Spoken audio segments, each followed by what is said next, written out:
ওই মনসা গাছ রয়েছে তার তলায় এর বাটিতে করে দেয়, কিংবা মনসা মন্দিরে দেয়, এবং তারা কিছুক্ষণ পরে এসে ঘুরে বলে সাপ খেয়ে চলে গেছে।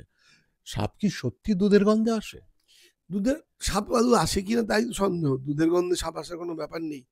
মনসা পুজো হলে সেখানে সাপকে দুধ দেওয়া হয়, কলা দেওয়া হয়। এখন প্রশ্ন, অনেকেই বলেন যে দিয়েছিলাম মনসা তলায়, কিন্তু সাপ এসে দুধটা খেয়ে চলে গেছে। এটা কিন্তু বিশ্বাস না সত্যি? এটা বিশ্বাস, সত্যি নয়। সত্যি নয়। কারণ সাপ কেন দুধ খেতে পারে না? সাপের পক্ষে দুধ খাওয়া সম্ভবই না। ব্যাস, এটাই হচ্ছে জানার মূল সমস্যা।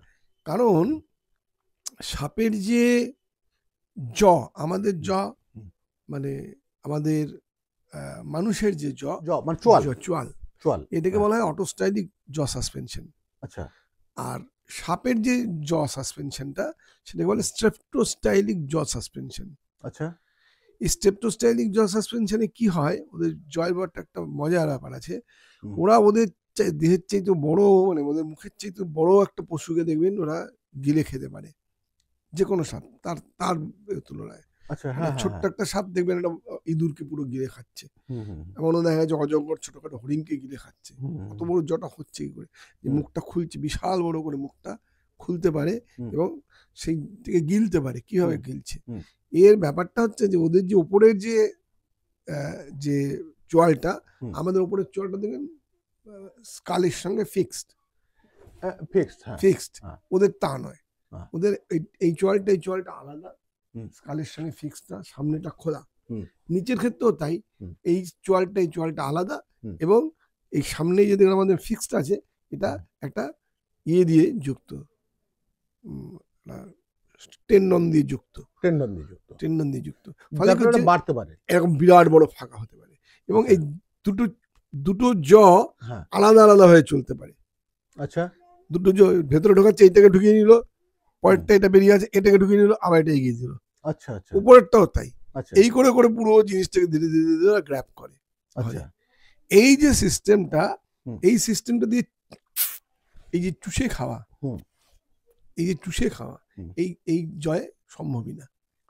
উপরন্তু জিভটা ওদের চেরা জিভ, সেই জিভটা চেরা এবং বারবার জিভটা বার করে, দুধের কাছে গিয়ে হয়তো দুবার জিভ বার করলো সাপটা, যদি কোথাও আসে বাদু, তাহলে সেই জিভটা সবসময় সে বার করছে। কারণ জিভটা বার করে ওরা, ওদের তালুতে একটা ভোমারোনেজাল অর্গান বলে একটা অর্গান আছে। আচ্ছা। সেই ভোমারোনেজাল অর্গানটাই কি ওই জিভটাকে ঘষে, ফলে জিভের উপরে যে পার্টিকেল, গন্ধ পার্টিকেল, ইঁদুর যারা ইঁদুরের গন্ধ ওরা পায়, যে কোনো ওদের যেটা খাদ্য, তার গন্ধটা গিয়ে পড়লো, সেই গন্ধটাকে ওরা ভোমারোনেজাল অর্গানে ঘষে নিল, যে বুঝে গেল সামনে ইঁদুর আছে। ওরা কিন্তু ভালো দেখতে পায় না, 3 ফিট না 4 ফিটের বেশি। না, ওরা খুবই খারাপ দেখে। ওরা একটা ইনফ্রারেড ছেড়ে একটা ছায়া ছায়া ছায়া জিনিসটাকে দেখতে পায়। আচ্ছা। মেইনলি এটা ধরুন খরগোশ বা একটা ইঁদুর ছায়া ছায়া দেখতে পায়, কতটা ডিস্টেন্স আছে মাপে বোঝে।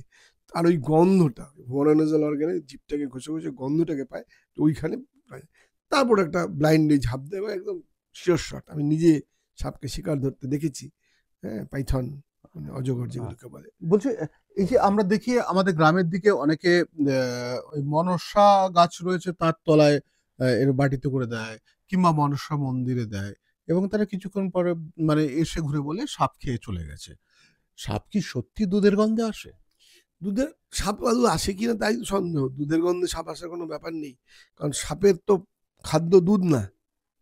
আচ্ছা। সাপের খাদ্য দুধ না, সাপ তো স্তন্যপায়ী প্রাণী না। আচ্ছা।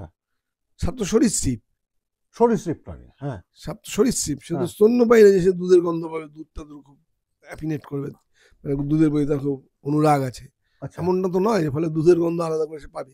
যেটা হয় কি, বড় প্লেটে দেয়, সাধারণত দুধগুলো দেয় বড় পাথরের বাটিতে, যেটা হচ্ছে কি ইভাপোরেট করে যায় দুধটা। কোন দুধ দিলে কি হবে, দুধটা ইভাপোরেট করে যায়, ঘন্টা 2-4 একবারে উবে যাবে, শুকিয়ে যাবে রোদে। আচ্ছা। দুধ তো ঘন জিনিস, এই হয়তো সামান্য পড়েছে, বাদ বাকিটা খেয়ে গেছে, এটা কি মনে হবে? এসব মনে হওয়া। আর আপনি যেটা মনে করতে চাইবেন সেটা তো মনে হওয়ার জন্য আপনার যেটা আপনি মনে করতে চাইছেন সেটা সহজে মনে করতে, আমি গিয়ে আবিষ্কার করবো দুধটা কতটা ছিল, কতটা কমেছে, এতটুকু আছে, তার মানে খায়নি, হ্যাঁ, আর ওরা দেখে এতটা ছিল এতটা কমে গেল তার মানে খেয়েছে। ফলে যে ওইটা যে ছড়িয়ে থাকা জিনিস, যে কোনো জিনিসে দেখবেন যে তাপের নিয়ম অনুযায়ী, ইভাপোরেশনের নিয়ম অনুযায়ী, বাষ্পীভবনের নিয়ম অনুযায়ী যত বড় পাত্রে দেওয়া যায় তত তাড়াতাড়ি ইভাপোরেট করে যায়। ঘন্টা দুয়েকের মধ্যে পুরো দুধটা শুকিয়ে যাবে। তাহলে এই যে মনসাকে সন্তুষ্ট করবার জন্য যাতে সাপের কামড় না হয় তার জন্য এই যে দুধ কলা খাওয়ানো, এটা ভুল? আসলে কি, বাংলাদেশ হচ্ছে সাপকোপের দেশ, কারণ এখানে প্রচুর জলাভূমি আছে, প্রচুর জল জায়গা আছে, প্রচুর বন জঙ্গল আছে, এবং এখানে চার রকমের মূলত সাপ আছে, যে সাপ আমাদের এই বঙ্গীয় অঞ্চলে বিষাক্ত। মানে 17,000 প্রজাতির সাপ আছে, জানেন তো, মোট সারা পৃথিবীতে? সারা পৃথিবীতে। তার মধ্যে মানে কয়েক হাজার প্রজাতি হচ্ছে বিষাক্ত, হ্যাঁ, আর বাদ বাকিদের বিষ নেই, অধিকাংশই বিষ নেই। ফলে আমাদের এখানে প্রায় বহু প্রজাতির সাপ আছে, কিন্তু এখানে 4টে প্রজাতি মূলত বিষাক্ত, ঠিক আছে, সাধারণত। একটা হচ্ছে কেউটে, একটা হচ্ছে গোখরো, একটা হচ্ছে চন্দ্রবোড়া, আর একটা হচ্ছে খরিশ। এই 4টেই মূলত বিষাক্ত। আর একটা শিয়র চাঁদা বলে আছে দক্ষিণবঙ্গে, সাধারণত কামড়ায় না, ওটাও ভীষণ বিষাক্ত, কিন্তু কামড়ায় না, এগুলো মানে পাওয়া যায় না ইতিহাস। আচ্ছা, শিয়র চাঁদা। তো যাই হোক, বিষয়টা এরকম।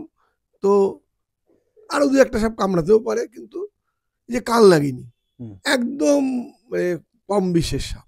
ওদের মোলারটিতে বিষ আছে, ছোট ছোট প্রেকে করে ফেলার জন্য পেছন দিকের দাঁতে ফ্যাং নেই, ফ্যাং মানে যেটাকে বিষদাঁত বলি, সেই বিষদাঁত কিন্তু কালনাগিনী। দেখতে খুব চকচকে, দেখতে একটা সুন্দর, ওই জন্যই কালনাগিনী নাম হয়েছে, যে লক্ষিন্দরকেও মেরেছে। আসলে কালনাগিনীর কোনো বিষই নেই প্র্যাকটিক্যালি, হ্যাঁ, এরকম অজস্র সাপ আছে যা বিষহীন। ঠিক। তাহলে আমরা এতক্ষণ ধরে যেটা বুঝলাম যে সাপের, আচ্ছা সাপের নাকি ফুসফুসে অতটা দম নেই, যেটা না, সাপের ফুসফুসে দম নেই, কারণ প্রচন্ড সরু, যে টানতে গেলে যে দম লাগে, তো এই যে টানবো তো দম লাগবে, তো সেই দমটা তার নেই। তার সঙ্গে যে বললাম ওই জ সাসপেনশনটা এমন যে টানার কোনো ব্যাপারই নেই, মানে কোনোভাবে ওর লিকুইড দুধ এরকম খেতে পারবে না, চুষতেই পারবে না। সাপ কি জল জাতীয় জিনিস খায়? না, খায় না।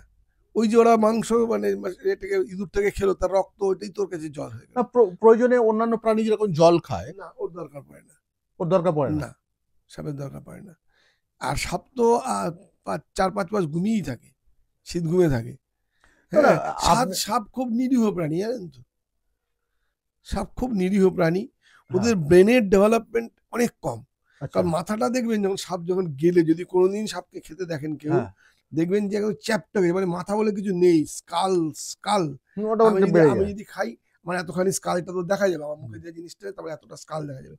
ওরা একটা চামড়ার মতো দেখবেন, চামড়া যেন ঘিরে রেখেছে, মানে ব্রেনের যে এটা, মানে শেপটা এরকম পাতলা টাইপের। মানে সাপের বুদ্ধি নেই, একদমই বুদ্ধি কম, নিজের বাসা পর্যন্ত খুঁজে পায় না।